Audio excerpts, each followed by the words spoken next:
বাইরে থেকে রোজ কিছু না কিছু কিনে খেতেই থাকি, তাই জন্যে আজকে বানানো হলো ঘরে চিকেন পাকোড়া। একদম চিন্তাই নেই, পোড়া তেল পোড়া করার ওইসব চিন্তা একদমই নেই। ফ্রি মাইন্ডে চিকেন পকোড়া গাপাগাপ খাবো আজকে। দেখো কি এরম ফ্রেশ তেলে চকচক করছে, মুখ দেখা যাবে একদম। তোমরা কি বলো? আর আমি তো প্রচণ্ড পরিমাণে চিকেন পকোড়া খেতে ভালোবাসি। চিকেন পকোড়া একদিকে হচ্ছে আর আমি তো লাফালাফি করছি কখন আমি খাবো। তোমরা কে কে এমন করো অবশ্যই কমেন্টে জানিও। আর সাথে ছিল পেঁয়াজ কোচানো, তার উপরে চাট মশলা দেওয়া।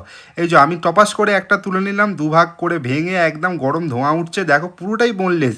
ঘরে চিকেন পকোড়ার বানানোর এটাই মজা, কোয়ান্টিটি অনেকটা পাবে, তার সাথে পুরো ফ্রেশ খাবারটাও তোমরা পাবে। জানি কাজের ব্যস্ততার জন্য আমরা কেউই সেটা করতে পারি না, দোকান থেকে কিনেই আমাদের খেতে হয়। যাই হোক, এত সুন্দর হয়েছে, দারুণ দারুণ দারুণ, বলে বোঝাতে পারবো না। আর আমাদের চিকেন পকোড়া পুরোটাই এখানে রেডি হয়ে গেছে। তার ওপরে যেগুলো দেখতে পাচ্ছি এটা হচ্ছে চাট মশলা। এটা দিয়ে খেলে চিকেন পকোড়াটা আরও খেতে ভালো লাগে। ভিডিওটা কেমন লাগলো অবশ্যই জানিও।